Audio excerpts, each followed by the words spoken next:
máximo, cuál el tamaño máximo. ¿Qué pasaba cuando no se podía entregar esa trama? ¿Cómo se entregaba esa trama? ¿Qué pasaba con las tramas que sobrepasaban esos datos?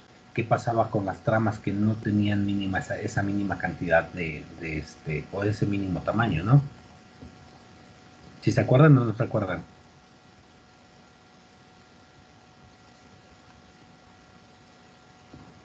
¿Siguen ahí?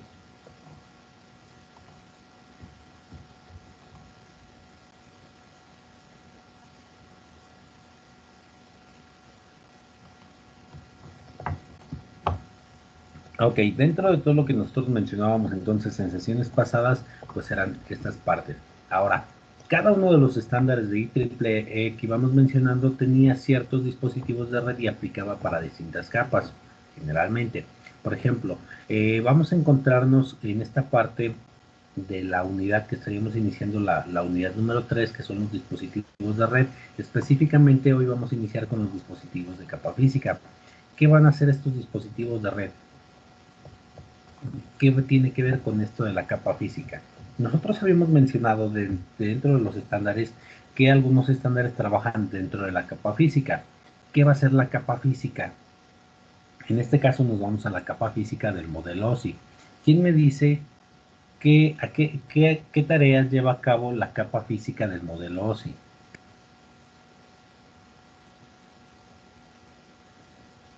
¿Alguna idea de qué lleva a cabo la capa física del modelo OSI?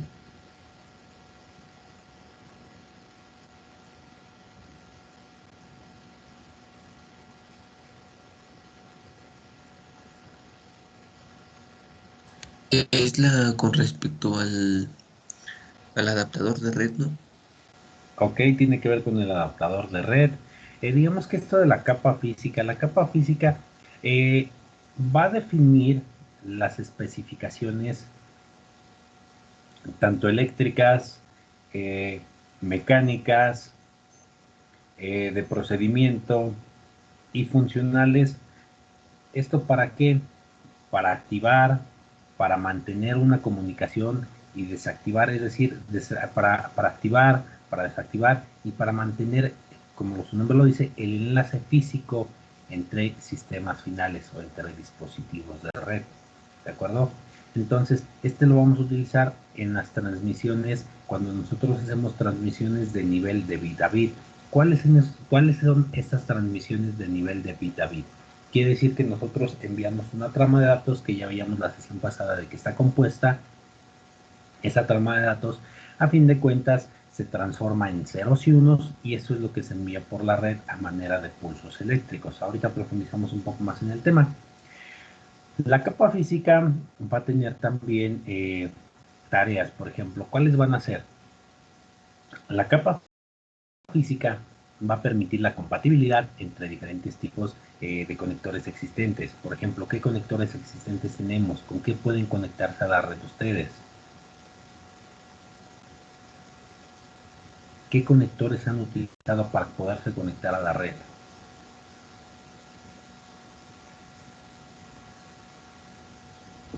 Utilizan un cable de red, por ejemplo, con un conector RJ45.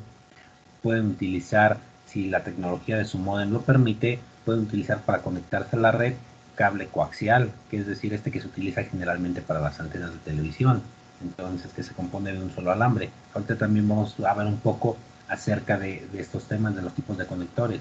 ¿Qué otro conector nosotros podemos utilizar para conectarnos a una red? Podemos utilizar fibra óptica y ese conector también pues a medio de pulsos de luz. ¿De acuerdo? Entonces la capa física pues permite la compatibilidad entre distintos tipos de conectores. Eh, También establece el tipo de cableado que debemos utilizar para una red, nos da una normativa también para ello, nos da unos estándares.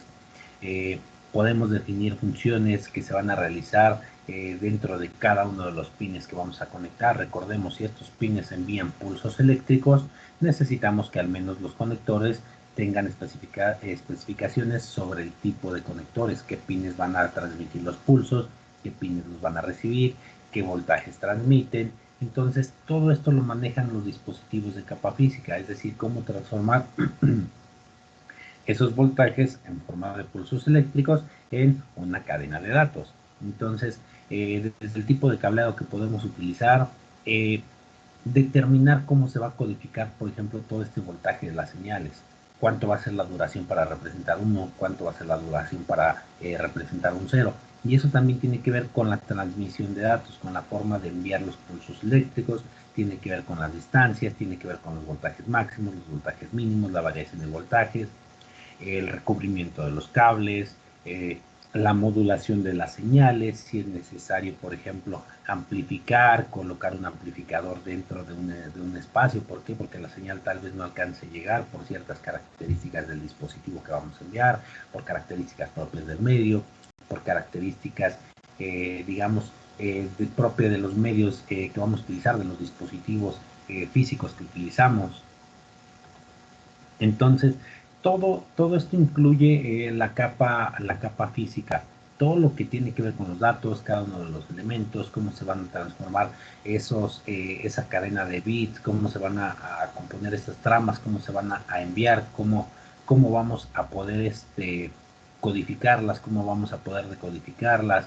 Entonces, los diferentes conectores que podemos utilizar, todo esto tiene que ver con la capa de red, tanto repetidores, por ejemplo los hubs, los switches, dispositivos que trabajan en la capa 2 del modelo OSI.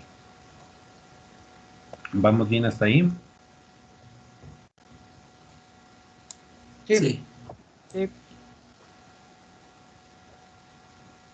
Y eso tal vez ya no les suene tan raro porque recuerden que ustedes tienen que ir haciendo un resumen. ¿Se acuerdan de cada uno de los capítulos del curso de Cisco que están tomando también? ¿Cierto? Entonces, todo esto de los medios físicos, de la capa física, de los dispositivos de red, ustedes ya lo leyeron aproximadamente en los primeros capítulos de este curso. Entonces, todo esto de los cables, todo esto de los medios de transmisión, todo esto de cómo se componen los bits, cómo se codifican, cómo se decodifican, cómo se transmiten las señales moduladores, cómo se transmiten las señales moduladoras, qué es la frecuencia, qué es la amplitud, todo eso ya también lo vieron porque ya llevaron transmisión de datos o telecomunicaciones, no recuerdo cómo se llama su materia, pero al menos ya tienen la noción de cómo se envían una señal por medio de diferentes tipos. Por ejemplo, lo que mencionábamos también la sesión pasada, ¿no? ¿Cómo podemos comprobar que una cadena de bits se envió de forma correcta? Teníamos la comprobación de la redundancia, por ejemplo, la redundancia cíclica, la comparación de los errores, cuando es paridad par, cuando es paridad impar. Entonces, todo esto que tiene que ver con las señales nos van a permitir, pues, todo lo que nosotros hacemos día a día, ¿no? Que es la transmisión de información por medio de un medio, ya sea de forma alámbrica, de forma inalámbrica.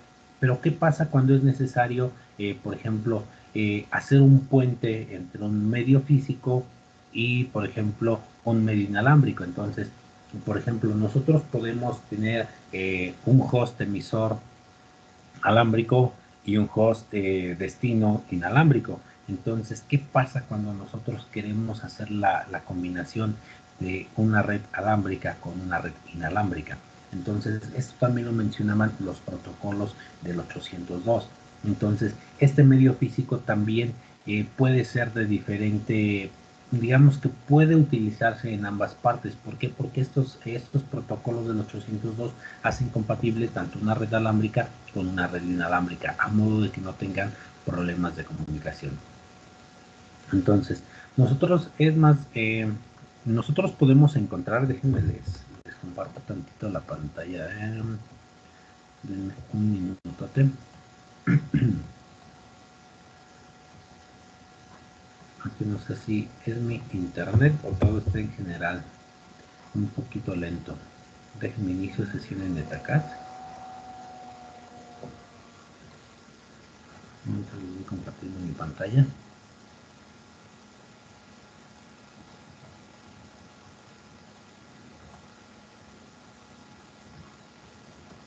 Déjenme que carguen.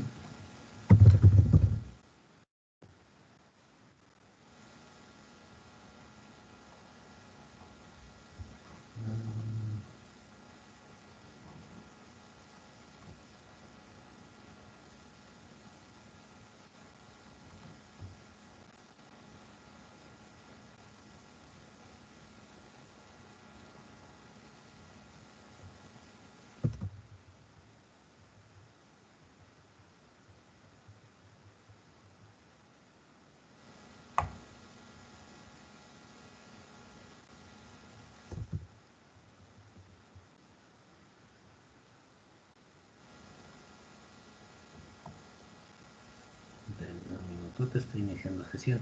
Por ejemplo, en lo que esperamos que inicie sesión, aquí nosotros, bueno, estábamos llevando el contenido. Aquí les había dicho que algunos de ustedes siguen sin tener actividad. Hay compañeros que de plano ni siquiera han iniciado pues con la cuenta que deberían estar entrando. Entonces recuerden que ustedes tienen que estar entregando sus resúmenes. No sé de dónde estén sacando la información si ni siquiera se han dado de alta aquí en el curso. Y pues nosotros vamos a empezar con este curso. Ya tienen habilitado el examen de, digamos que el cuestionario 2, el examen 2, que es el del módulo 4 al 7, ya que completaron ya hasta el módulo 8, ¿no? Ya llevaríamos más del módulo 8. Entonces ya está habilitado también este otro, ¿de acuerdo? Para que lo vayan haciendo también, ¿de acuerdo? Ahí entonces ya deberían tener evaluación de los dos cursos. Les voy a colocar una tarea en donde me tienen que subir la calificación que hayan obtenido de las dos evaluaciones, es decir, su primer módulo que tiene que ver con el módulo 1 al 3, que ya lo debieron de haber hecho, que no lo han hecho la mayoría tampoco. Módulos del 4 al 7 ya está habilitado para que lo hagan también. Entonces, para el día de hoy me van a subir su evidencia de los módulos 1 que ya debieron haber realizado y el examen del módulo 7, ¿de acuerdo? Entonces, terminando la sesión, les habilitaré sus tareas para que me suban su evidencia de la calificación que han obtenido del módulo 1 al 3 y del 4 al 7. ¿De acuerdo? Inge, pero Entonces, del módulo 1 me parece que no ha estado habilitado porque yo he revisado y no aparece. inténtalo de Igual nuevo. ya. Se supone que ya, por ejemplo, yo tengo alumnos que ya realizaron el módulo 1, entonces ya puedo ver algunas calificaciones. No puedo ver todas porque no todos lo han hecho. Pero sí, ya está habilitado. ¿Cuándo lo revisaste?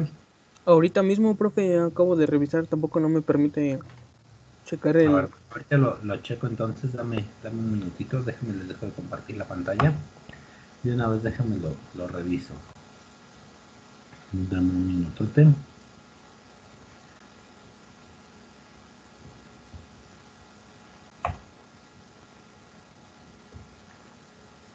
Hoy es 20 del 4 al 21, ¿cierto? Se los voy a dejar para que lo hagan el día de... Es más.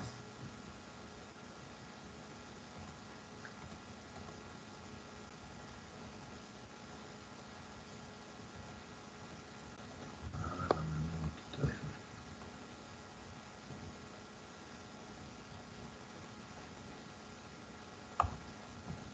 ¿Sale? A ver, ¿pueden checar por favor? Ya debería estar habilitado. Solamente que puedan ver, puedan entrar. Les va a decir que lo puedan realizar. No lo Parece que inicien ya. todavía hasta finalizar la sesión.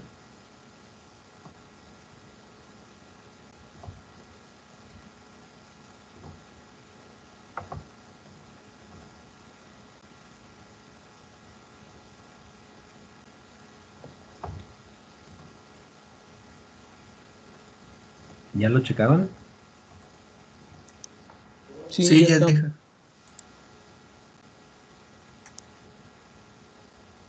Ok.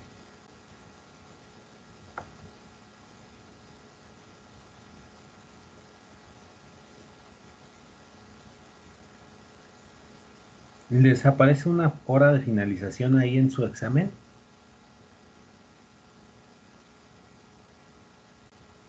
Por ejemplo, ustedes pueden ver el examen, pero les va a aparecer así como que un periodo.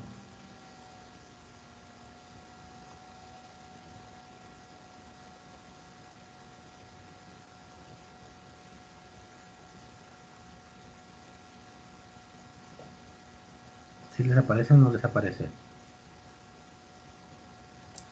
No, parece que no aparece nada de un periodo. Ok. Entonces, bueno, ya están habilitados para que ustedes los puedan realizar, ¿de acuerdo? Entonces, déjenme les comparto de nuevo mi pantalla.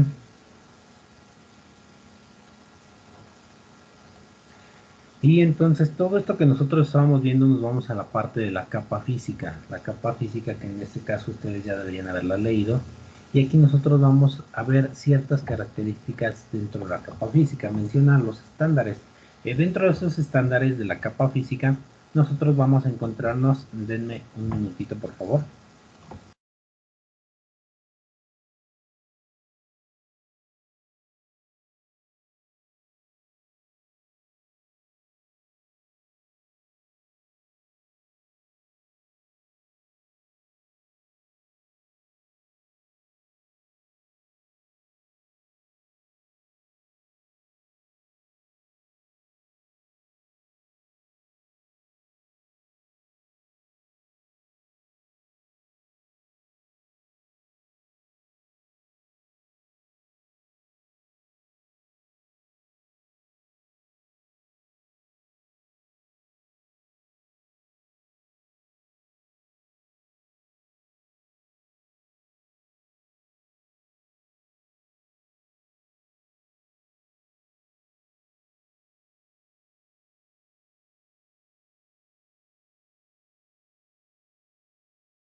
Ok, entonces, ¿en qué me había quedado? En que nosotros habíamos visto esta parte de los estándares y dentro de los estándares, digamos que nos menciona también que todo esto de los estándares que nosotros estuvimos viendo la sesión pasada que tiene que ver con los estándares del 802, vamos a encontrar que todos estos estándares necesarios son necesarios para que los protocolos interactúen con la capa del modelo OSI. Pero aquí vamos a encontrarnos que no solamente tenemos este protocolo y no que solamente es de la parte de ISO, por ejemplo, de la Organización Internacional para los Estándares ISO, ¿de acuerdo? Esto es lo que habíamos visto la sesión pasada, de hecho es lo que estaba buscando también para mostrarles. ¿Por qué? Porque además de ISO existen muchas organizaciones, tanto nacionales, internacionales, que van a permitir, pues, ¿cómo decirlo?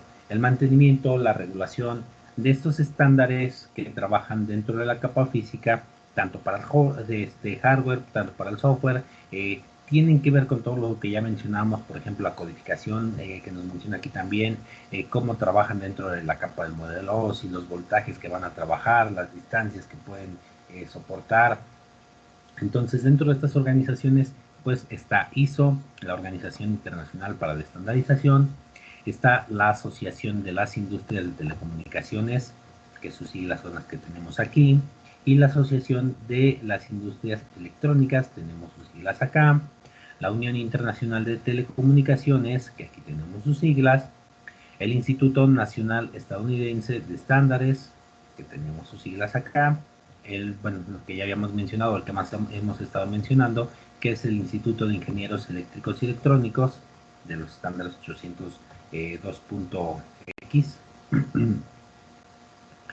Tenemos, por ejemplo, también las autoridades nacionales reguladoras de las telecomunicaciones, incluidas la Federación, la Federal Comunicación Comisión, que sus siglas las tenemos aquí, y tenemos los estándares de telecomunicaciones, que sus siglas las vamos a encontrar aquí.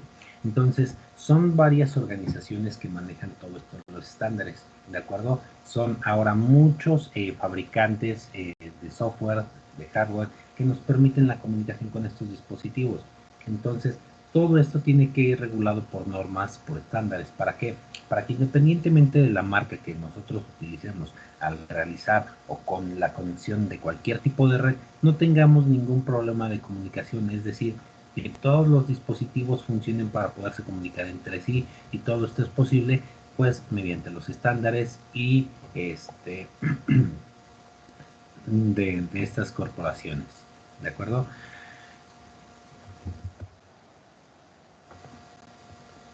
¿Vale? Entonces, todo esto de la parte física nos decía que, por ejemplo, desde los componentes físicos, nosotros vamos a encontrar, déjenme hacer un poquito más grande esto, ya está.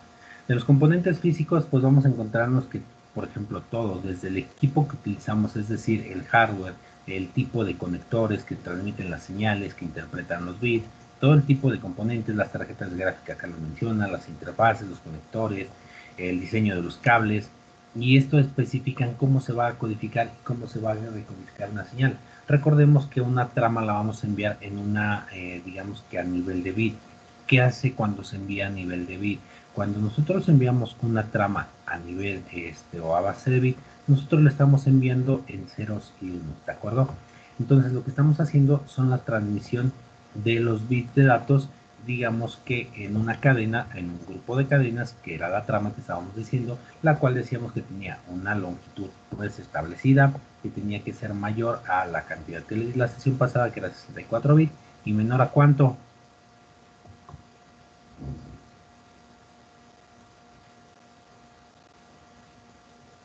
Menor a cuánto tenía que ser esa trama.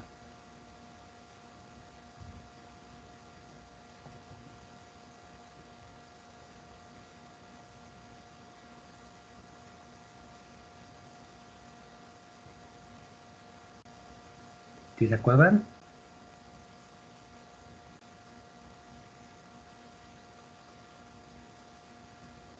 ¿Se acuerdan que les dije que tienen que ir tomando apuntes?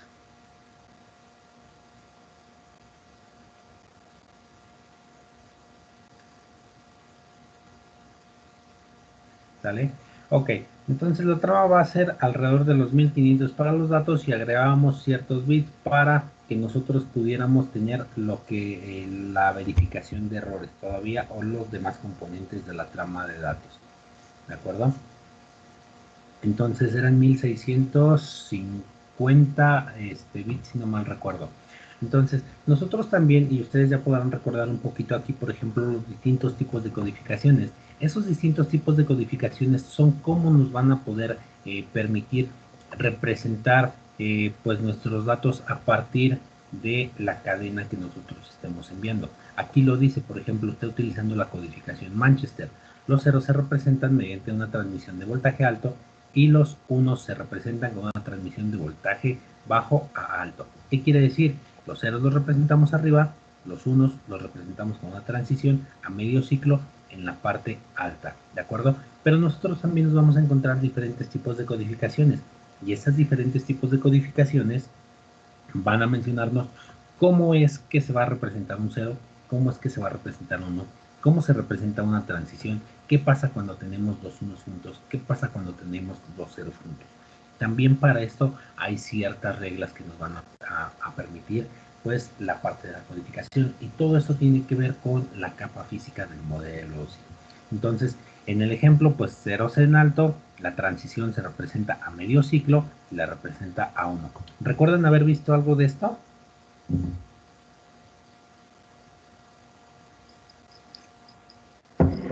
Sí, Sí, no, más o menos, medio que se acuerdan. sí, un poco. Un poco, ¿qué codificaciones recuerdan?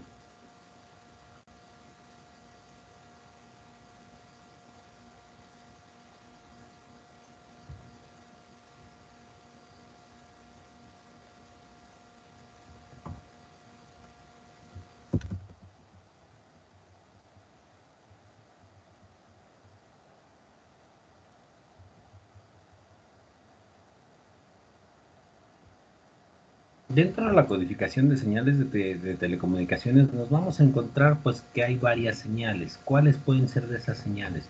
Podemos encontrar cuando son las polares, por ejemplo las NRZ, y aquí nos está diciendo que todos los ceros se transmiten como un bit alto, todos los unos como un bit bajo en ciclo completo. NRZ polar, NRZ bipolar, cuando los cambios de datos se representan al nivel de cero, ni se representa con un voltaje alto ni se representa con un voltaje bajo, sino que se representan con un voltaje de cero. No todos los voltajes solamente son, digamos, ceros y positivos. También podemos tener voltajes negativos, ¿de acuerdo? Por ejemplo, menos 5 volts, menos 1 volt. Entonces, aquí también nosotros vamos a encontrar esos diferentes tipos de codificación. Tenemos un ciclo de reloj ¿Qué es el ciclo del reloj?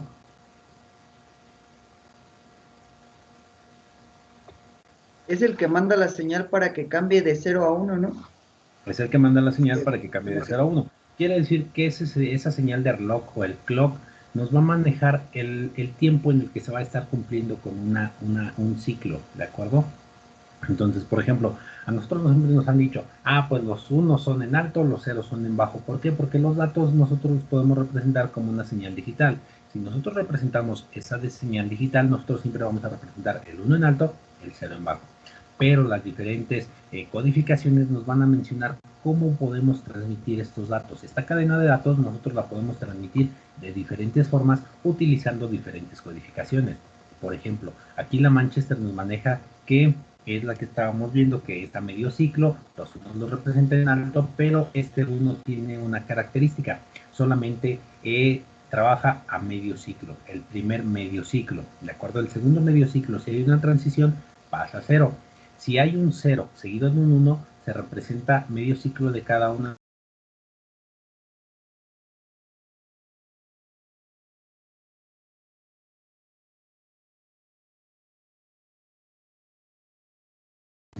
Creo que me siguen escuchando. Hola, hola, ¿me siguen escuchando? No, lo último no se escuchó. Se Ok, escucha ¿los un poco demás ya me cortado. escuchan? Sí, creo que se me fue la señal un momento, me aparecían los mensajitos aquí de que reconectando y que mi calidad de red es mala. Entonces no sé si ya me escuchan mejor. Sí, ya. Sí, ya sé. Ok, entonces toda esta parte también tiene que ver, por ejemplo, 0 lo va a representar de arriba hacia abajo, el 1 lo va a representar de abajo hacia arriba, y tenemos pues las NRZ, las RZ, cuando son AMI. Entonces, de estas posiblemente ustedes ya las mencionaron. Si tal vez no las vieron completas, tal vez, al menos una mención sí debieron tener en transmisión de datos o telecomunicaciones, no recuerdo cómo se llama su materia, pero bueno, todas estas señales. Y ahora, esta señal también tiene otra característica, que todas las señales van a tener una señal portadora y una señal moduladora. ¿Qué va a ser cada una de estas señales portadoras y qué va a ser la señal moduladora? La señal portadora va a ser la que se va a encargar de llevar pues la señal moduladora, los datos, y la señal moduladora es cómo se va a representar esos ciclos, como ceros y como unos.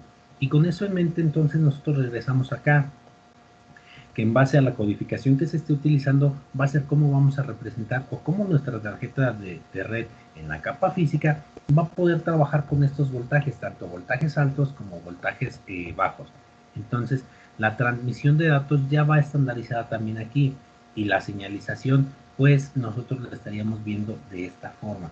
Es decir, cuando a nosotros nos llega, o más bien cuando a nuestra tarjeta de red le llega una señal, se debería estar viendo de esta forma. ¿Qué pasa? Que, por ejemplo, nosotros podemos tener distintas formas de representarlo. Recordemos, podemos tener cable de cobre, podemos tener cable de fibra óptica y podemos tener medios inalámbricos.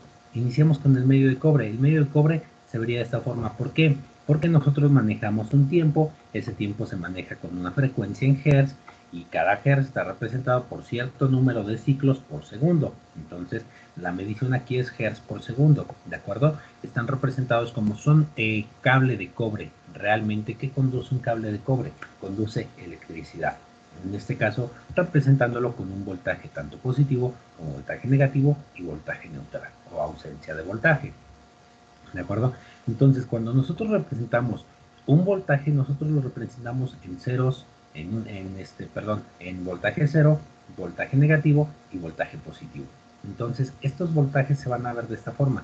Cuando nosotros enviamos pulsos por medio del cable de fibra óptica, recordemos que es bastante rápido el pulso de la luz. Sin embargo, eso no quiere decir que prenda y encienda de forma inmediata. Quiere decir que al encender nuestro, digamos, emisor de fibra óptica, lo que hace es enviar un pulso de luz, pero ese pulso de luz no desaparece de forma inmediata, sino que lo va haciendo por distintos pulsos de luz, y lo va haciendo de forma separada para que esos pulsos de luz tampoco se confundan entre los ceros y los unos. Todo esto, los estándares, todo esto, la normativa también define cómo se va a transmitir. Ahora, ¿cómo se hace por medio de medios inalámbricos? Por medios inalámbricos utilizamos pues las ondas portadoras y las ondas moduladoras. Por ejemplo, tenemos aquí distintas, aquí tenemos algunas características, por ejemplo, cuando tenemos ausencia de tiempo, cuando tenemos la presencia de una onda moduladora, de una onda demoduladora, de una señal portadora. ¿De acuerdo? Si se está enviando una señal digital aquí también, y aquí también porque aquí tenemos otras, por ejemplo, ¿cómo son estas? PSK, ASK, aquí están, y las QAM. ¿De acuerdo?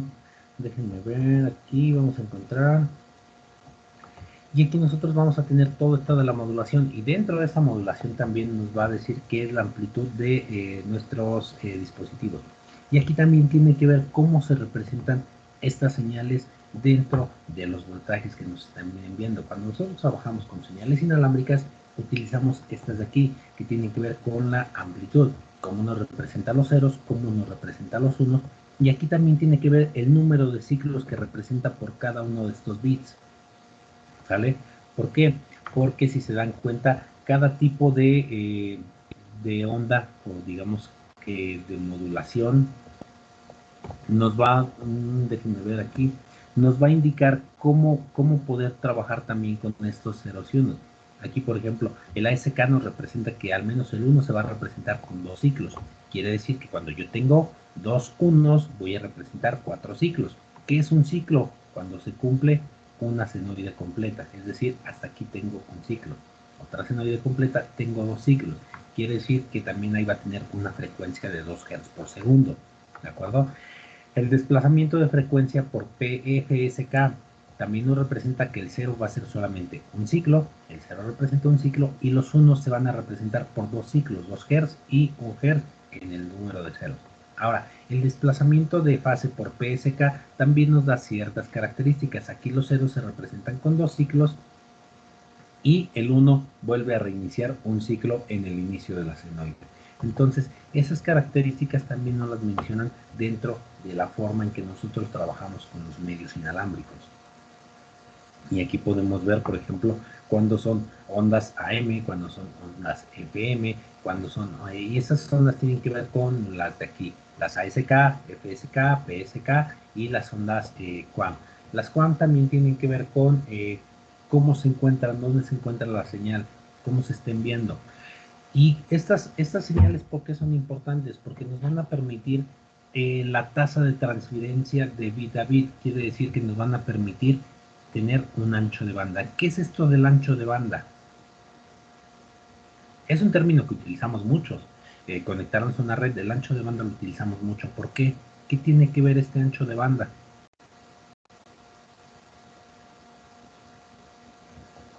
De hecho, se pueden leer aquí, dice que el ancho de banda es la capacidad que un medio puede transportar datos, ¿de acuerdo? Entonces ese ancho de banda tiene que ver con estas señales de acá. ¿Por qué?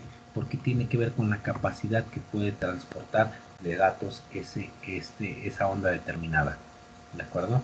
Entonces, y tiene que ver con los medios de transmisión también, tanto guiados como no guiados, ¿de acuerdo?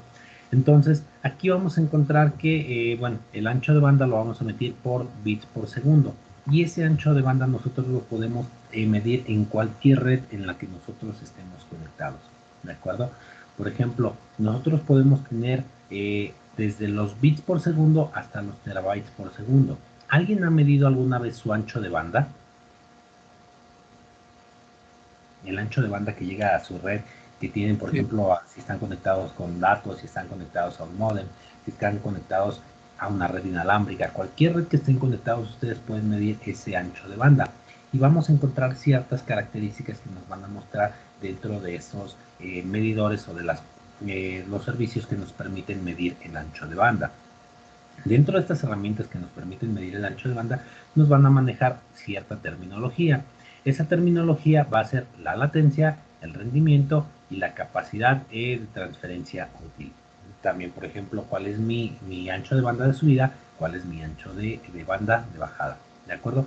¿Qué va a ser la latencia? La latencia va a ser la cantidad o va a ser el tiempo que tardan en transferirse, por ejemplo, un paquete de un punto a otro. Es decir, yo envío, por ejemplo, una trama de datos de host a host, y lo que hace la latencia es medir el tiempo que tardan esos datos en transferirse de un punto a otro. ¿De acuerdo? Entonces, entre más alta sea la latencia, pues más lento va a ser la transmisión de los datos. Entonces, por ejemplo, digamos que mientras más sea pues la latencia, los datos seguirán de la misma forma que se envían esos datos, que generalmente lo hacemos o lo podemos medir con un ping. Nosotros también pues podemos medir ese ancho de banda que nosotros tenemos por medio de una latencia. Nos va a decir una latencia que tenemos en nuestro ancho de banda. Por ejemplo, el rendimiento pues tiene que ver con la medida de transferencia, y esto tiene que ver con los bits. Por ejemplo, cuánto van a tardar a través de llegar esos bits de un periodo a otro periodo determinado. Entonces, todos estos datos nosotros lo podemos encontrar, lo podemos analizar con diferentes herramientas. Nosotros podemos medir el ancho de banda con, hay bastantes plataformas que nos permiten la medición de ancho de banda. Tenemos plataformas, creo que Telmex les permite hacer la medición del ancho de banda. Otra herramienta que les permite hacer la medición de ancho de banda, no sé si esté disponible, pero Netflix también tenía una herramienta para que ustedes puedan medir el ancho de banda para conectarse al servicio. Hay otra, pero no recuerdo su nombre, cómo se llama, que tiene que ver, por ejemplo, creo que Megacable también tiene su medidor de ancho de banda. Pero podemos encontrar varios servicios en la red. De hecho, si ustedes googlean medidor de ancho de banda, van a encontrar pues bastantes.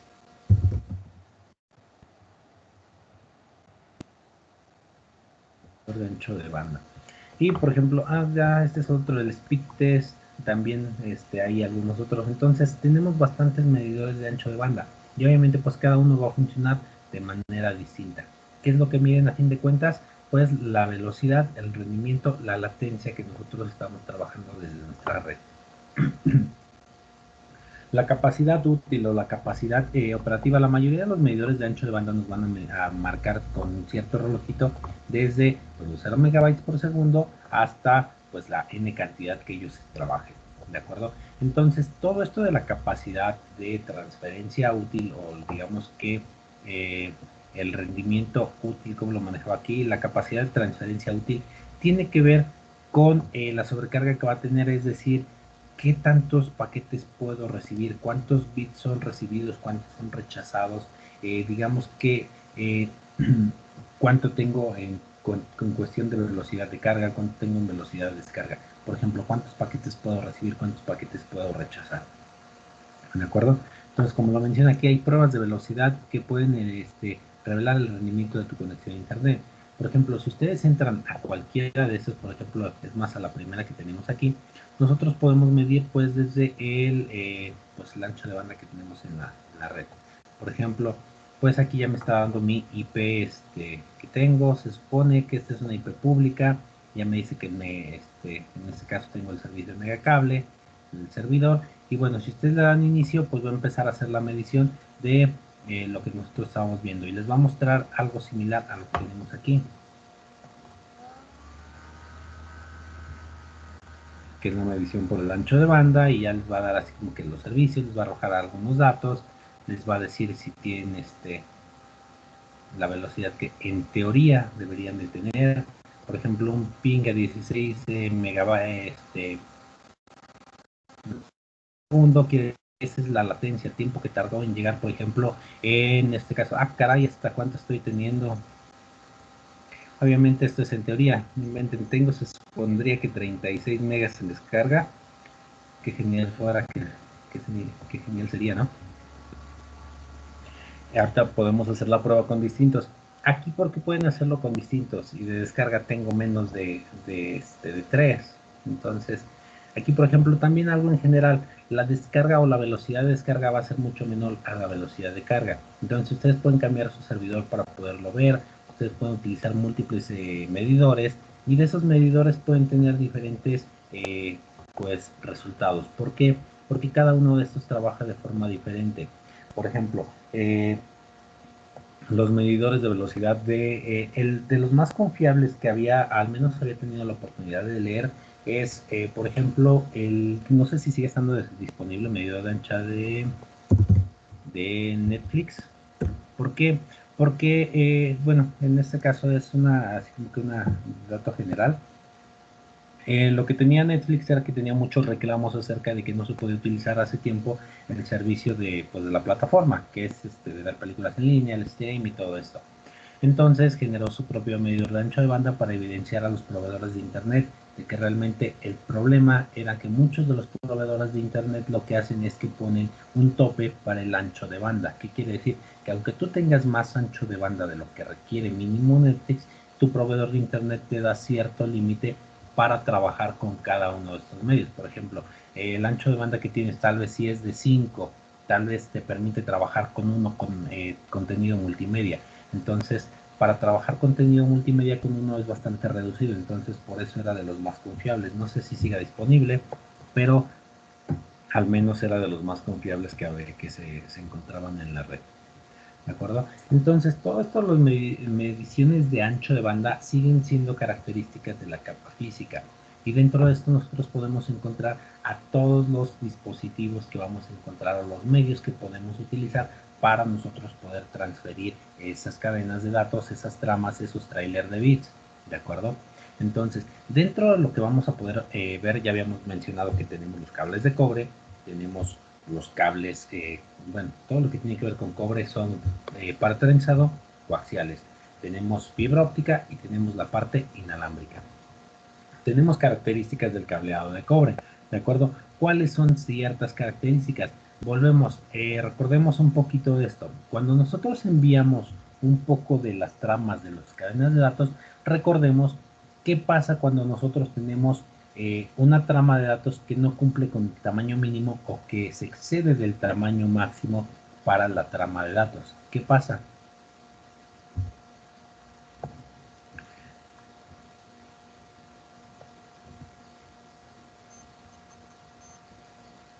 Lo habíamos visto la sesión pasada. ¿Qué pasa cuando esa trama de datos no cumple con el tamaño mínimo o qué pasa cuando se excede? Se marca como una colisión o un error. Digamos que la puede marcar como una trama afectada por una colisión de datos, es decir, que pues no es una trama confiable, entonces simplemente rechaza esa trama, ¿cierto? Es decir, la desecha. Entonces, eso tiene que ver también, por ejemplo, con las características del cable de cobre. Nosotros podemos tener interferencia electromagnética. ¿Qué va a ser la interferencia electromagnética?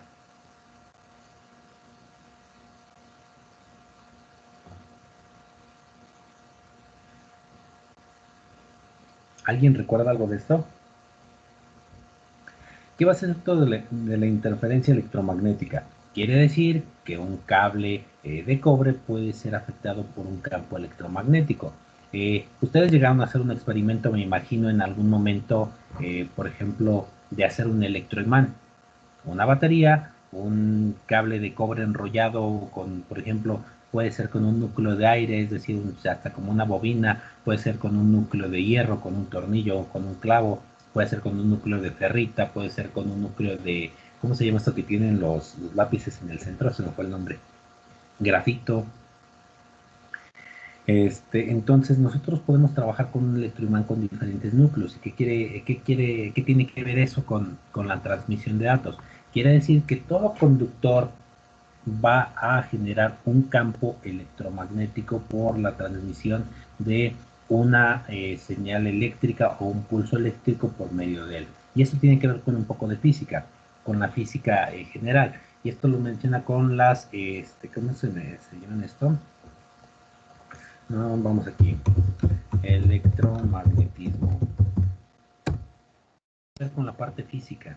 Recordemos, electromagnetismo nos dice que en este caso un conductor va a generar un campo magnético siempre y cuando pues ejerza o por él transite una señal eléctrica, ¿de acuerdo? Y esto tiene que ver o es lo mismo que si ustedes trabajaran con un imán, es decir, ustedes acercan un imán a cualquier, por ejemplo, no sé si a ustedes les tocó todavía, pero por ejemplo, si tenían televisiones de estas analógicas, no sé si cuando eran niños, si ustedes lo acercaban a una televisión de estos que eran grandotes, podían afectar pues desde los colores, podían distorsionar las imágenes, podían hacer daños permanentes en una televisión si ustedes tenían cerca algún imán. A ustedes creo que ya no les tocó tanto la señal de televisión por antena, por aire de estas de conejito. Entonces, cuando generalmente estabas en casa y de repente prendías un electrodoméstico y la señal de la televisión empezaba a distorsionarse, a verse borrosa, es porque eran afectados por medio de uno de esos campos electromagnéticos. ¿De acuerdo? Tiene que ver con la parte de la física.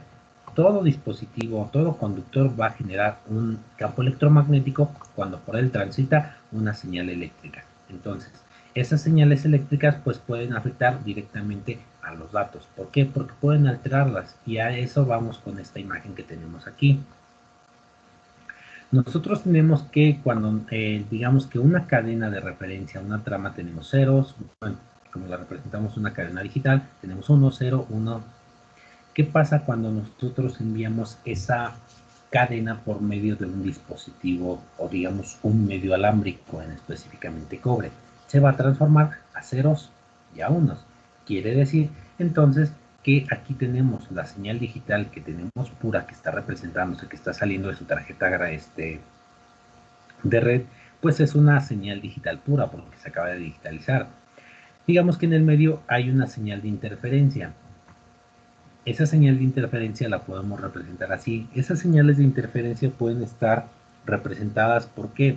Por digamos que son ruidos propios, pueden ser ruidos propios del medio. Quiere decir que esos ruidos propios del medio son porque transita una señal eléctrica por ese cable. El mismo cable va a tender a generar un ruido. ¿Por qué? Porque genera el mismo cable por el que pasa la señal, genera un campo magnético al transitar una señal eléctrica. Podemos tener otras afectaciones, podemos tener ruido, podemos tener interferencia porque pasa cerca de un cable eléctrico, porque pasa cerca de un electrodoméstico, porque hay dispositivos que pueden afectarlo, por ejemplo, campos, alguna otra señal que esté pasando cerca. Por eso también aquí vamos a encontrarnos más adelante con otros estándares de las corporaciones o de las pues empresas que se dedican a esta parte de las normas y los estándares que nos mencionan cuál debe ser la distancia mínima entre un cable de red, un cable eléctrico, lejos de las tuberías de agua, lejos de los electrodomésticos, cuál debe ser la altura mínima, cuál debe ser la altura máxima. Entonces, todo esto para tener la menor interferencia, los menores ruidos posibles. ¿De acuerdo? Entonces, en la imagen 3, como lo menciona aquí, la señal está dañada por la señal de interferencia, es decir, este es el ruido que tiene el cable, mandamos esta señal por ese cable y esta señal se ve afectada por ese ruido quedando de la siguiente forma. Es decir, el 1 pues sí se alcanza a distinguir que es 1, el 0 sigue siendo 0. Entonces, de manera ideal o de manera teórica, esta es la señal que nosotros enviamos. De manera real, como se recibe en cada una de las tarjetas de red, esta sería la manera de representar más realmente cómo se reciben las señales de cualquier dispositivo, de estas formas que tenemos en la parte de abajo. En la teoría lo podemos manejar de esta forma, pero como se está recibiendo la señal es de esta forma. ¿Qué pasa cuando hay ruidos en estos datos? Que nosotros podemos modificar lo que habíamos visto en la sesión pasada, que tenía que ver con la detección y la corrección de errores. ¿Por qué? Porque aquí, digamos que en la 4 nosotros podemos ver que tenemos la misma trama, es decir, tenemos una trama de datos original y tenemos la trama de datos recibida. ¿Dónde se modificó? En este 1 que tenemos aquí, si se dan cuenta está cambiado y está representado en rojo. ¿Por qué? Era 0 y ahora lo representa con 1. ¿Por qué? Porque el mismo ruido que hay en el cable genera esto que tenemos aquí. Y aquí es donde entra la detección y la corrección de errores. Detección por paridad par o paridad impar, y aquí también depende del método de detección y corrección de errores que se esté utilizando. Si contamos el número de 1, se supondría que teníamos un número par o un número impar. En la parte de arriba tenemos 1, 2, 3, 4, 5, 6, 7. Pudiera estar trabajando con paridad impar, ¿de acuerdo? Quiere decir que el número de unos, cuando llegue la señal, tiene que ser un número impar. Y eso tiene que ver con los métodos de redundancia cíclica, con los métodos de redundancia longitudinal y cuando llega la señal nos damos cuenta que tiene 1, 2, 3, 4, 5, 6, 7, 8. Si está trabajando con paridad impar y el número de unos llega como número par, quiere decir que ese método de detección y corrección de errores está identificando que uno de los datos de la trama fue modificado en el camino. Quiere decir que entonces ahora el receptor lo está interpretando como un 1. A esos métodos los podemos encontrar, los métodos para detectarlos, pero los métodos para corregirlos pues son un tanto más complicados de implementar. Entonces generalmente cuando sucede eso, el receptor solicita que el emisor envíe nuevamente el mensaje. ¿Sale? Entonces, digamos que para contrarrestar todo esto o que suceda todo esto, se implementan ciertas características a lo largo de los dispositivos o de los medios que vamos a utilizar para la comunicación. Que aquí algo también que ya habíamos mencionado en sesiones anteriores, los tipos de cable de cobre. Dentro de los tipos de cable de cobre nos vamos a encontrar pues el cable de par trenzado. Cable de par trenzado, ¿por qué? Porque vienen en pares y vienen trenzados, ¿de acuerdo? Y ya también habíamos mencionado, pues, qué quiere decir UTP. ¿Quién me recuerda qué quiere decir UTP?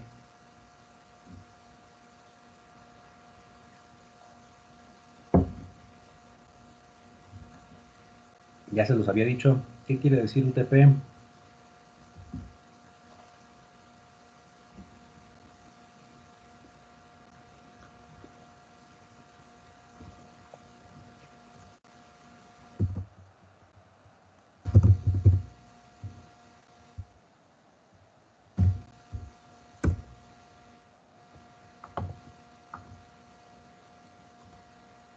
Tipos de cable de par trenzado. Vamos a encontrar que, déjenme ver dónde estaba esto de aquí. Tipos de par trenzado. Ok, aquí está. Un Twisted Shield Pipe. ¿De acuerdo? ¿Qué quiere decir? Cable de par trenzado sin blindaje. Entonces, esto que estamos viendo aquí es un cable UTP, un cable de par trenzado sin blindaje. ¿Qué quiere decir? Que vienen los cables, vienen trenzados, pero no tienen ningún tipo de protección frente a lo que nosotros estamos viendo. No tienen ningún tipo de protección a los ruidos e interferencias del medio. Entonces vamos a encontrar cable de par trenzado blindado o el STP. El STP, si lo encontramos en la parte de acá, cable FTP, este es el otro que les había mencionado, que vienen los cables de par trenzado, vienen recubiertos de una especie de papel aluminio y vienen recubiertos con un plástico adicional al que ya tienen. Eso quiere decir que los convierte en FTP, que quiere decir Foiled Twisted Pipe o cable de par trenzado apantallado. STP. El STP nos vamos a dar cuenta que en este caso es Shield Twisted Pipe, quiere decir que es un cable de par trenzado que viene blindado, si se dan cuenta viene recubierto cada par de cables con una especie de papel aluminio y adicional a ese pues todavía tiene el recubrimiento de plástico. ¿De acuerdo? Cable SSTP. Este cable SSTP ya tiene que ver con categorías mayores a la categoría 6. Entonces ya es par trenzado que está totalmente blindado. Entonces trae blindaje para cada uno de los pares. Además de eso tiene blindaje en general para todos y además su recubrimiento de plástico. Y aquí lo dice, Screen Shield Twisted Pipe o cable de par trenzado laminado y blindado individual. Vamos a encontrar el SFTP. Dentro de este SFTP vienen separados por medio de una especie de, ¿cómo decirlo? Como una cruz que viene en el centro de la cable del cable que les da cierto trenzado a los cables de par trenzado y que además de eso protege de que se juntan. Además de eso viene con el blindaje que es como una especie de una malla como la que tenemos aquí, un tejido de cable o más bien un tejido que representa también la protección o hace la tarea de una jaula de Faraday. Entonces, todo esto tiene que ver con la forma en la que se protegen los cables. Y de hecho, lo que hace esta malla que viene alrededor de los cables no es solamente para que haga resistente al cable, sino hace la tarea de una jaula de Faraday para proteger tanto de la interferencia como de los ruidos propios del medio, ya que, pues, sí saben cómo trabaja una jaula de Faraday, ¿cierto?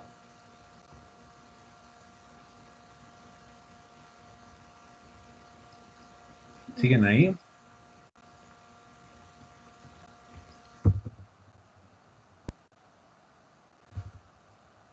Una jaula de Faraday. ¿Qué es una jaula de Faraday? Una jaula de Faraday es un, digamos, como hacer un campo repelente a cualquier tipo de señales, tanto eléctricas como electromagnéticas.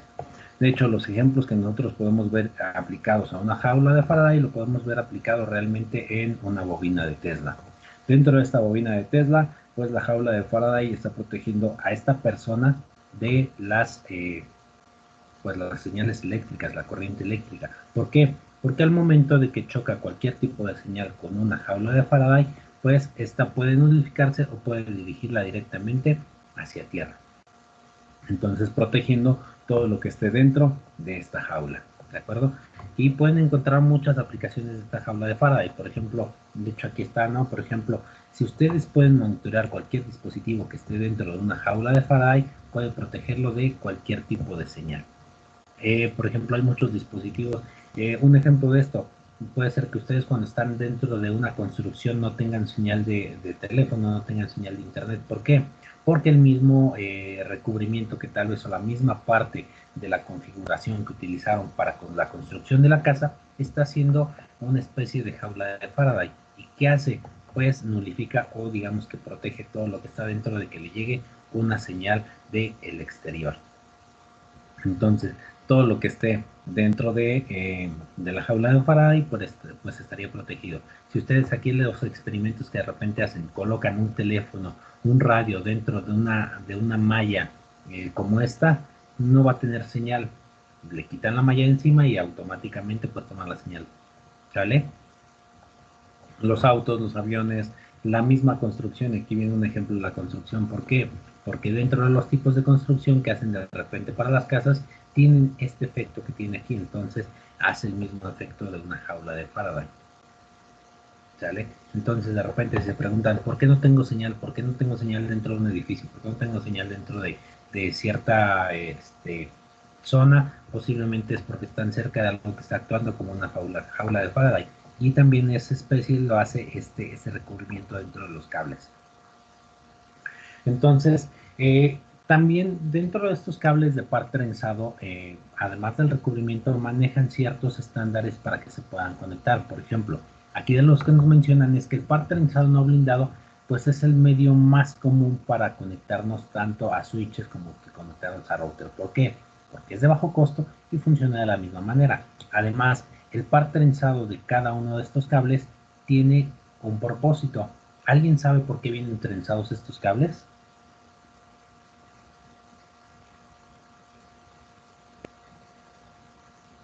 Porque a un tipo se le ocurrió pues trenzarlos para que los diferenciaran en pares y pues colocarlos en un color similar y juntarlos. ¿Por qué vienen trenzados?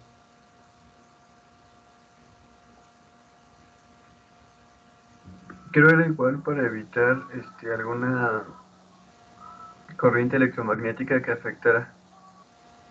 Ok, para evitar alguna corriente electromagnética que afectara. ¿Tiene que ver con eso, sí? ¿Alguien más, alguna otra opinión? ¿Por qué vienen trenzados estos cables?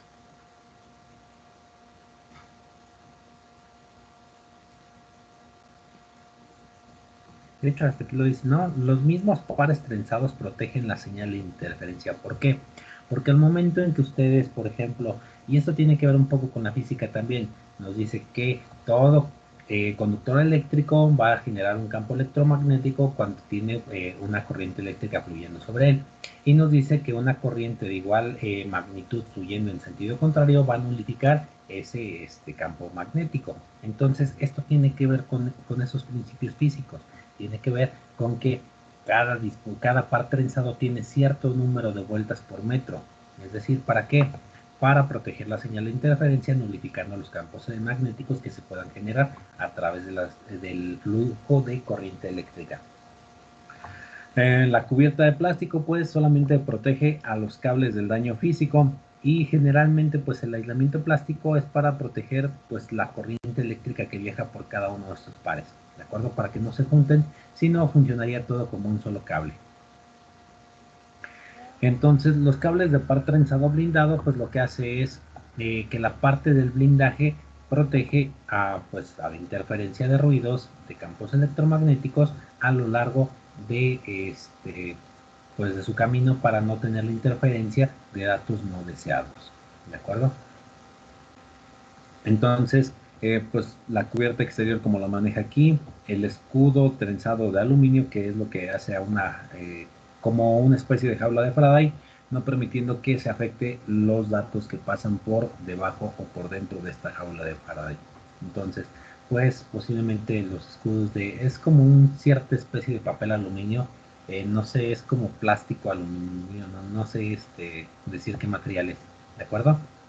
Y pues aquí también va a depender de la calidad del calibre y de la calidad del cobre, de la marca también del cable. ¿Por qué? Porque aquí vamos a ver que aplica a diferentes categorías. Por ejemplo, categoría 5, categoría 6, categoría 5E. Entonces, esto de las categorías también tiene que ver con el calibre del cable y el porcentaje de cobre que maneja cada uno de estos hilos de cobre. Lo mismo vamos a encontrar en el cable coaxial. Vamos a encontrar un solo cable de cobre al centro, recubrimiento plástico, una malla protectora y vamos a encontrar pues ¿cómo se llama? El plástico con del recubrimiento.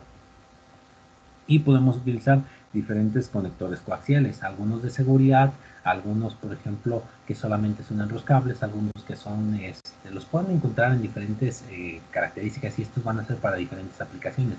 Tienen que ver cuando son para audio, cuando son para video y cuando son para recepción de señales. Entonces aquí también vamos a encontrar varias cosas interesantes sobre estos tipos de cables. ¿Sale? Dentro de las propiedades de todo esto de los cables nos vamos a encontrar con que estos cablecitos, de hecho, aquí está. Creo que sí está aquí. Los cables UTP no utilizan blindaje para contraer los efectos de la semi y las radiofrecuencias. En cambio, los diseñadores de cable han descubierto otras formas de limitar el efecto negativo. ¿Cuál es ese efecto negativo de todas estas interferencias? Del crosstalk, de la radiofrecuencia, de la semi. Y es la anulación, lo que les decía que tiene que ver con la parte de la física. Los diseñadores ahora emparejan los hilos de un circuito. Cuando dos hilos están en un circuito eléctrico y están cerca, los campos magnéticos son exactamente opuestos entre sí. Por lo tanto, los campos magnéticos se anulan y también anulan cualquier señal que interfiere en ellos. Es decir, tiene que ver con la parte de la física.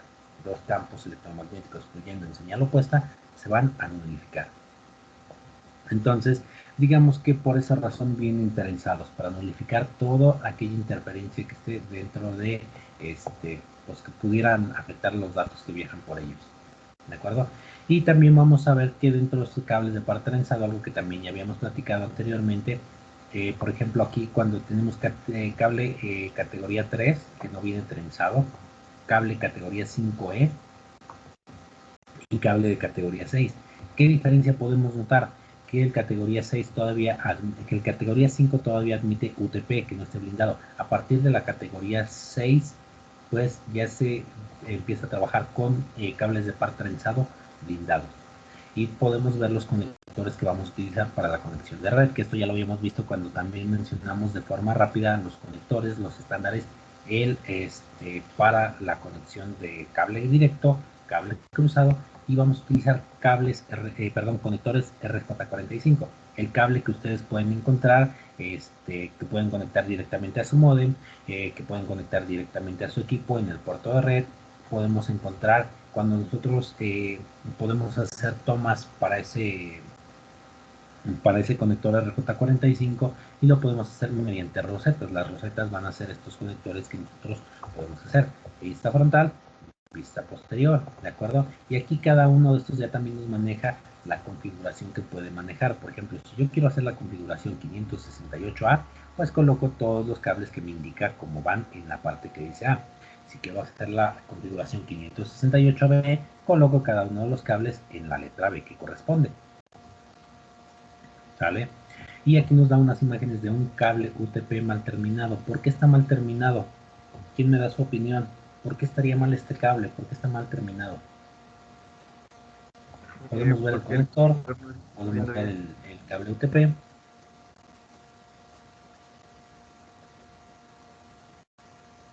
Aquí está mal terminado, ¿por qué?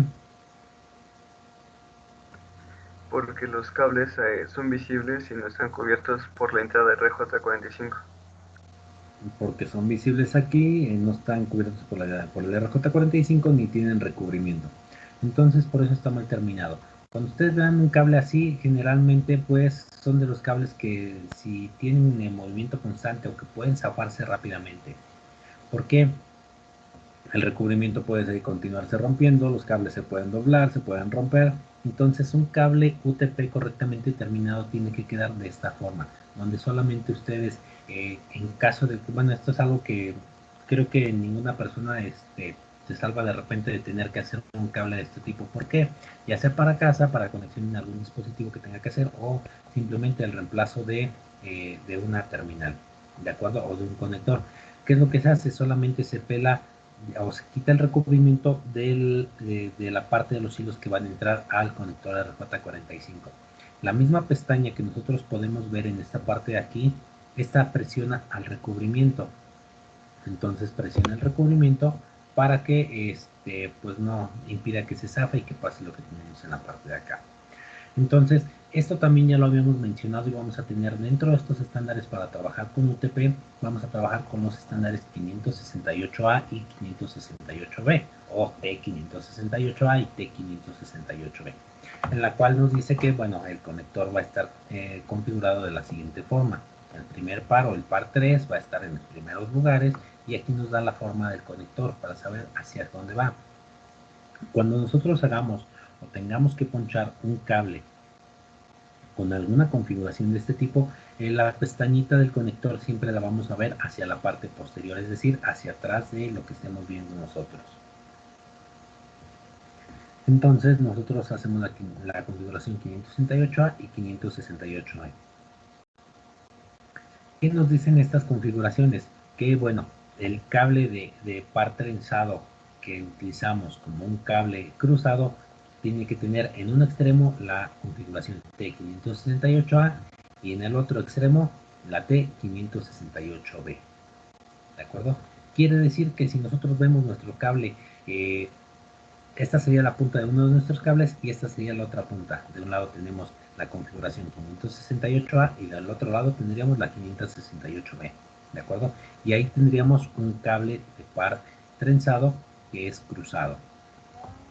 ¿Qué quiere decir que sea cruzado? Que va a conectar dos hosts de red y conecta dos dispositivos intermediarios de red, por ejemplo, switch a switch o router a router. ¿Se acuerdan que les había dicho que cada uno de estos cables está diseñado específicamente para conectar un dispositivo? En este caso, cable de cruzado cuando conectamos dispositivos iguales a iguales, ¿de acuerdo? Y cuando nosotros tenemos un cable directo, en ambos extremos o tenemos la 568A o tenemos en ambos extremos la 568B. ¿Para qué sirve un cable directo? Un cable directo va a conectar un host de red a un dispositivo de red como un switch o un concentrador, ¿vale? Y de hecho ahí recuerdo haberles puesto en el simulador, en Packet Tracer, pues, por ejemplo, conectar dos dispositivos con cables diferentes al que son, para el que están diseñados. Por ejemplo, si yo coloco una computadora conectada a un switch con un cable cruzado, el mismo simulador no me permitía que se pusieran los puntitos en verde, no me permitía la conexión. Lo mismo pasaba cuando quería conectar dos switch con un cable directo, tampoco me permitía la conexión. ¿Sale? ¿Vamos bien hasta ahí?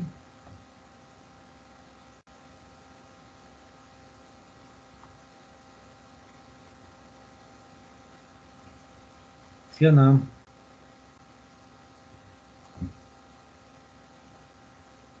Sí, profe. Ok. Estas son dos de las configuraciones que, bueno, sí tendrían que aprender en algún momento. ¿De acuerdo? Dentro de las configuraciones, dentro de la 568A y la 568B, la más utilizada es la 568B para cables directos. ¿De acuerdo? Eso no quiere decir que en todos los lugares funcione de la misma forma. Este es el estándar que está, digamos, pues valga la redundancia, ya estandarizado es el código de colores que ya está dentro de los estándares, y esto de los estándares funciona para qué. Si en algún momento ustedes llegan a cualquier lugar y tuvieran que hacer, no sé, por necesidad, por cualquier situación, el reemplazo de alguno de estos pines, de estos conectores, pues este estándar les permitiría al menos ya trabajar. ¿Por qué? Si yo coloco mi propio estándar, es decir, yo, Juan Carlos, digo que, pues es que a mí me gusta más iniciar con el blanco azul, después el azul, después me gusta el café, el blanco café, y hago mi propio estándar y lo poncho de esa forma, mi cable funcionaría. ¿Cuál sería el problema? Que cuando llegue otra persona, o si yo no tengo documentado eso de ahí, pues va a reemplazarlo por la normativa, por el estándar, y ese cable en ese momento pues dejaría de funcionar. ¿De acuerdo? Es decir, si ustedes para un cable directo hacen su propio acomodo y del otro lado su propio acomodo también, coincidiendo con el que hicieron, va a funcionar. Sin embargo, pues no está dentro de ningún estándar. Entonces, en el momento que se tuviera que reemplazar una terminal, imaginando que son cables no visibles, ahí es donde vienen los detalles. Y estos estándares se aplican no solamente para estos cables o para la cubierta de estos cables de red, se aplican tanto para, por ejemplo, todo lo que tiene que ver con la red, con las tuberías de la construcción, con los cables que se utilizan para instalaciones eléctricas y pues bueno, para muchas situaciones más. Ahora, dentro de las propiedades del cable de fibra óptica tiene ciertas características. Estos cables no se pueden modificar por cualquier usuario. ¿Por qué? Porque se requiere una tecnología específica, ¿de acuerdo? Entonces, también no pueden doblarse a más de ciertos grados. ¿Por qué? Porque pues algunos tienden a romperse. Entonces, los cables de fibra óptica los podemos encontrar de varios grosores, monomodo, multimodo, podemos trabajar con ellos a ciertas distancias, y las características es que pues hasta cierto punto son flexibles también, ¿de acuerdo? Algunos son muy delgados, si quieren, por ejemplo, no pueden doblarse mucho. ¿Por qué? Porque pueden verse afectados, porque pueden romperse, porque pueden, al momento en que un cable de estos se dobla de más, se rompen las fibras que tienen dentro, pues sí sigue pasando la luz, pero pues lo mismo que pasa con el ruido. Puede haber interferencias, puede haber cualquier otro tipo de datos menos el que se envió. ¿De acuerdo? Entonces, pues el núcleo de fibra de vidrio, el revestimiento pues también de vidrio, y son bastante pequeños, y el revestimiento de propileno. Aquí también, si algún cable se llega a dañar, se llega a raspar, pues lo que entraría pues sería luz del exterior, dañando toda la luz que viaja a través pues del, ¿cómo se llama? Del cable. ¿Sale? Ahora, cuando nosotros tenemos una fibra monomodo, quiere decir que nosotros vamos a tener solamente pues un único núcleo de vidrio que va pues llevar un pulso de señal eléctrica, pero nosotros también podemos tener señales de fibra multimodo. Quiere decir que nos va a permitir llevar varias trayectorias de luz. ¿Para qué? Pues para llevar varias, como si tuviéramos varios cables dentro de esa fibra de vidrio. Entonces, también tiene sus propias diferencias para poder trabajar, ¿de acuerdo?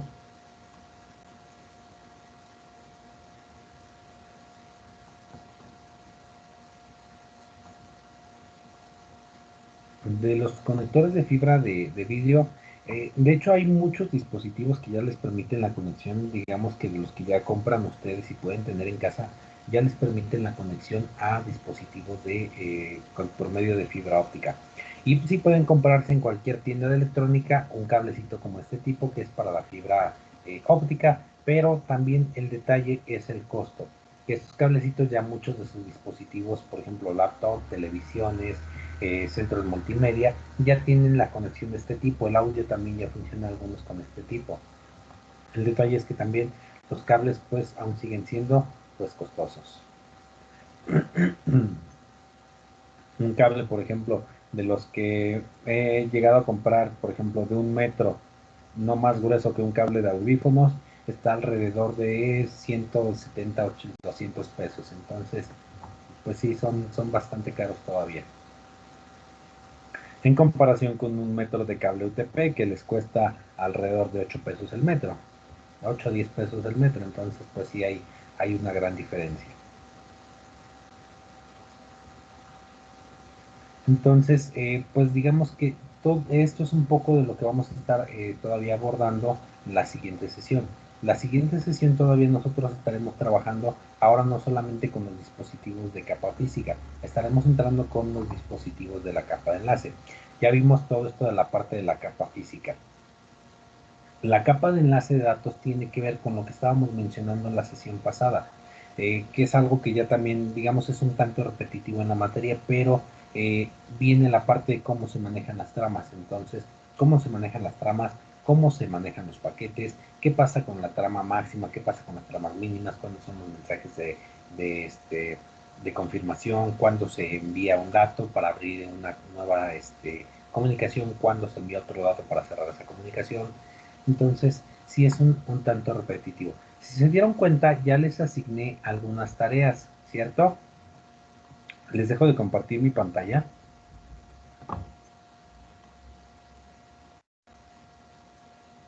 ¿Sí se han dado cuenta que les he asignado tareas? ¿O ni siquiera han revisado? Ah, sí. Sí, las ya vi. nos dimos cuenta. ¿Ya las vieron? Ok, ¿qué tareas tienen hasta el momento? Ustedes tienen algunas simulaciones, por ejemplo, ahí tienen una que dice práctica 2. Dentro de esa práctica 2, digamos que todavía las simulaciones que les voy a agregar siguen siendo parte de la práctica, ¿de acuerdo? Entonces, pues ya les había agregado 2 simulaciones de práctica 2, pero les voy a agregar otras 2 simulaciones. Dentro de esas prácticas que les coloqué como práctica unidad 2, van a encontrar, es más, aquí veo que solamente una persona ha entregado. Voy a modificar esta tarea y les voy a agregar las otras simulaciones aquí, ¿de acuerdo? Entonces, la persona que ya entregó en este caso, ¿pudieras modificar tu tarea y volvérmela a enviar, compañero o compañera?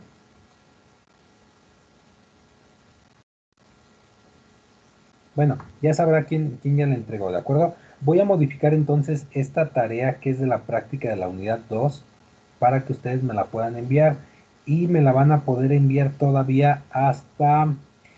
Nosotros tenemos evaluación ¿qué día? Según las fechas tentativas que les di. Las fechas tentativas que les di para evaluaciones nos decían que vamos a tener evaluación en la semana 7, ¿cierto? ¿Cuándo es la semana 7? La semana del 19 de abril al 23 de abril es la semana 7, ¿de acuerdo?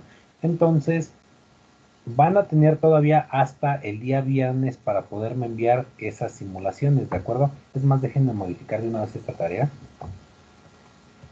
Denme un minutito.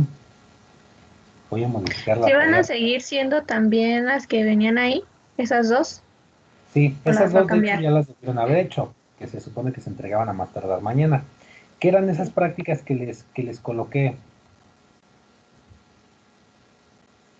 ¿De qué eran? Una para obtener las direcciones MAC y la otra para analizar los paquetes que viajan a través de la red por medio de Wireshark. Una, por ejemplo, en la de las direcciones MAC, ustedes crean su archivo, ahora sí ustedes en esa práctica van a crear su archivo, van a poder insertar un router, conectarse a ese router, ver la dirección MAC, ¿de acuerdo? La que les coloqué de la práctica de Wireshark, ustedes se van a ir a googlear Wireshark y van a descargar la herramienta de Wireshark. Háganlo desde la página oficial de Wireshark, de Wireshark. Lo van a ejecutar, van a monitorear por un periodo de tiempo la red que ustedes tengan disponible, puede ser la red de casa, puede ser la red del ciber, puede ser la red de datos, cualquier tipo de red ustedes pueden monitorear y van a ver el tipo de paquetes que están viajando por ahí. Ahí tienen que seguir un poquito de lo que dice la práctica, ¿sale? Aquí, ¿qué es lo que puede cambiar? La versión de Wireshark. Aquí solamente cambia el acomodo de los botones, ¿de acuerdo? Entonces, de las dos prácticas que les voy a colocar todavía, ahí van a descargar los archivos, van a editar esos archivos y me van a regresar esos mismos archivos que descargaron, ¿de acuerdo? Es lo mismo que las anteriores que les había colocado, ¿de acuerdo?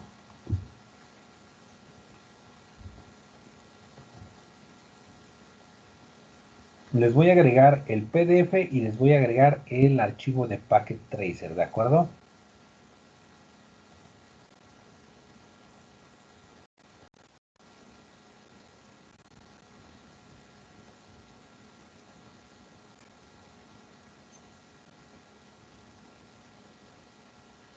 Ok.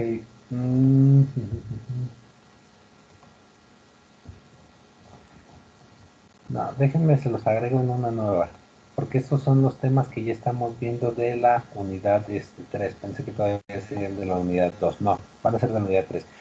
Aquí sí ya, entonces, práctica 2 la dejamos como está, no la voy a modificar. Ustedes se queda la misma fecha para el día de mañana, esa ya la entregan. Y estas que les voy a colocar se las dejo para que las entreguen hasta la siguiente semana todavía, ¿de acuerdo? Entonces les creo una tarea. Aquí les voy a colocar simulaciones unidad 3. Dentro de estas simulaciones de la unidad 3, descargar, y editar los archivos en la opción de perfil para que coincidan con sus datos. Ejemplo. Sánchez R21. ¿De acuerdo?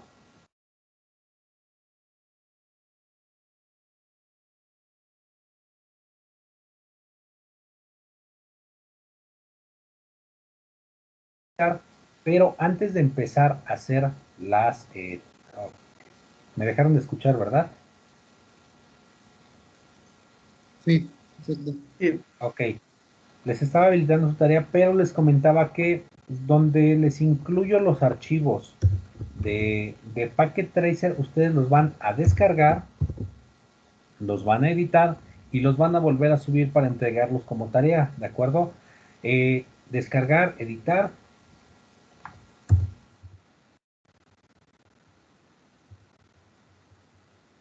Y subir los archivos, pero antes de empezar a editar estas opciones, recuerden modificar su perfil, ¿de acuerdo?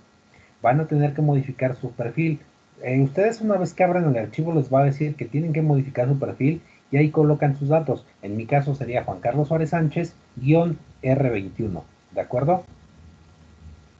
Entonces en su caso pues sería su nombre y R21, ¿sale? Y me los vuelven a enviar para yo poderlos revisar. Esta tarea estaría habilitada todavía para el siguiente, que la puedan subir el siguiente, ¿para cuándo se los dejamos? Para el siguiente martes, que es cuando tenemos sesión, martes 27. Entonces sería para la siguiente semana. Déjenme ver acá. Denme un minutito.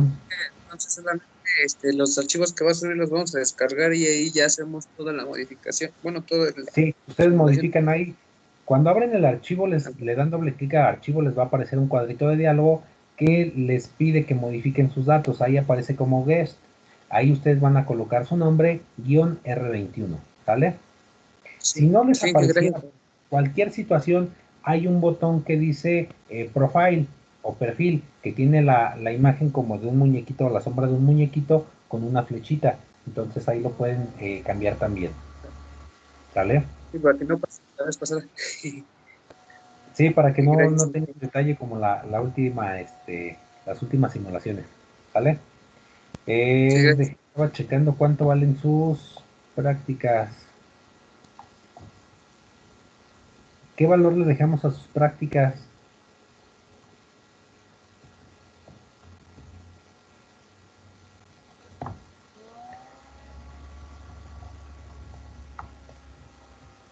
El 40%, ¿cierto?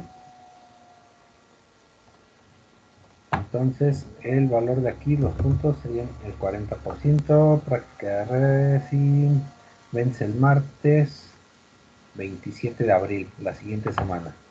¿Sale?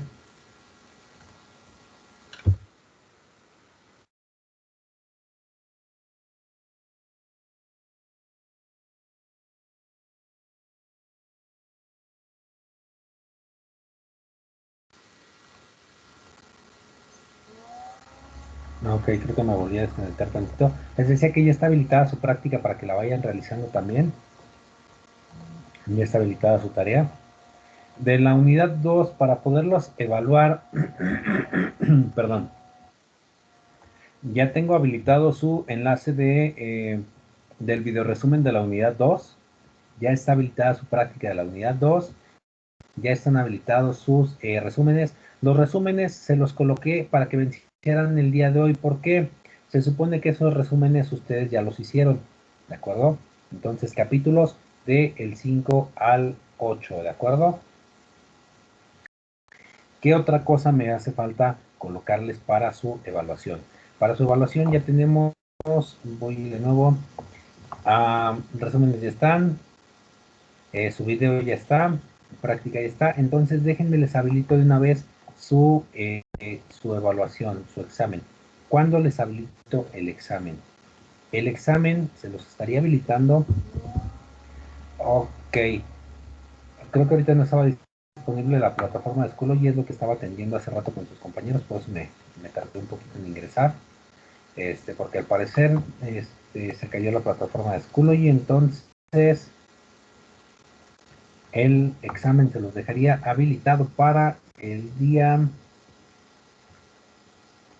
¿Qué otro día tenemos que les había dicho?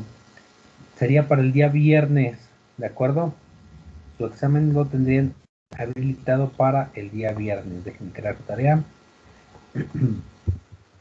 Evidencia de evaluación unidad 2 y sería el día viernes, ¿de acuerdo? ¿Qué fecha es el día viernes? El viernes es 23 de abril, ¿de acuerdo? Recuerden que estaría habilitado desde las 7 de la mañana hasta las 11:59. ¿Qué porcentaje tiene su examen? Su examen tiene el porcentaje del 30%, ¿sale?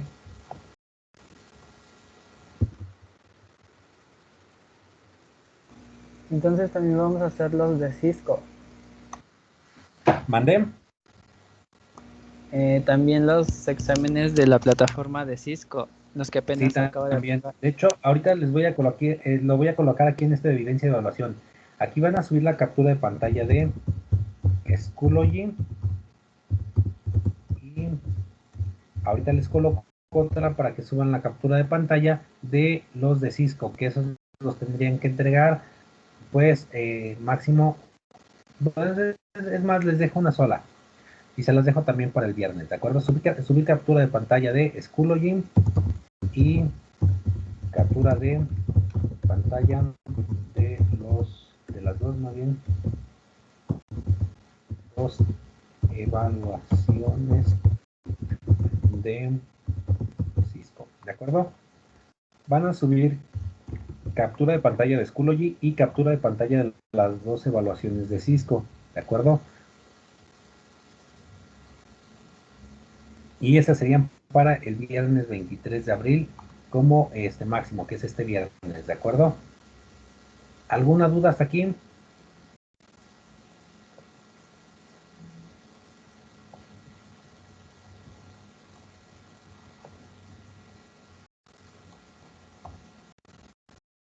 ¿Alguna duda?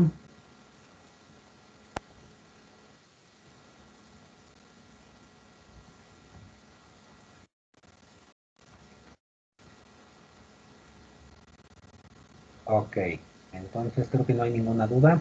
Si no hay ninguna duda, bueno, sería todo por esta sesión. Nos vemos la siguiente, entonces ya solamente contesten sus evaluaciones de Cisco también, ¿de acuerdo? Y les habilito entonces el viernes su evaluación de Schoology. ¿Vale?